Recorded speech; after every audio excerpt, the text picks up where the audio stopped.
France ఏపీకి భారీ హెచ్చరిక 48 గంటల్లో. ఈ విషయాలన్నీ తెలియాలంటే గనక వీడియో కంప్లీట్‌గా చూడండి. అప్పుడే మీకు కంప్లీట్ ఇన్ఫర్మేషన్ ఏంటో అర్థమవుతుంది. అదే విధంగా చాలామంది వీడియో చూస్తున్నారు గానీ లైక్ అని కామెంట్ చేయట్లేదు. దయచేసి లైక్ అని కామెంట్ చేయండి. లైక్ అని కామెంట్ చేయడం వల్ల ఈ ఇన్ఫర్మేషన్ అంతా మనం చాలా మందికి తెలియజేసేవాళ్ళం అవుతాం. అదే విధంగా చాలామంది సబ్స్క్రైబ్ చేసుకోవడం మాత్రం మర్చిపోతున్నారు. దయచేసి సబ్స్క్రైబ్ చేసుకోండి. సబ్స్క్రైబ్ చేసుకోవడం వల్ల నేను చేసే ప్రతి ఒక్క అప్డేట్ మీరు ముందుగానే పొందగలుగుతారు. ఫ్రెండ్స్ ఏపీకి తుఫాను గండం పొంచి ఉందా అంటే అవును అనేది తెలుస్తుంది. అయితే నేడు అధికారులు విడుదల చేసిన ప్రకటనతో ఏపీ సైక్లోన్ ముప్పు ఎదుర్కోబోతున్నట్లు సమాచారం. అయితే వాయువ్య బంగాళాఖాతంలో ఒడిశా తీరం దగ్గరే మే 27న ఒక అల్పపీడనం ఏర్పడింది.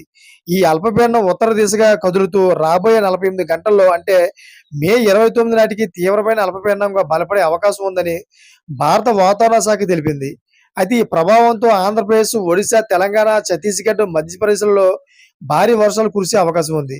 అయితే అల్పపీడనం ఉత్తర దిశగా పయనించి బంగ్లాదేశ్, మయన్మార్ వైపు వెళ్ళవచ్చని వాతావరణ శాఖ అంచనా వేసింది.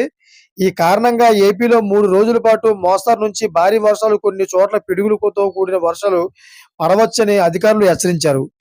ఏపీ విపత్తు నిర్వహణ సంస్థ ప్రజలను అప్రమత్తంగా ఉండాలని, వర్షాలు, వరదలు, పిడుగుల నుంచి జాగ్రత్తగా ఉండాలని సూచించింది. అత్యవసర సహాయం కోసం 1070 అదేవిధంగా 112 అదేవిధంగా 1800 4250 101 నంబర్లకు కాల్ చేయాలని పేర్కొంది. Thanks for watching friends.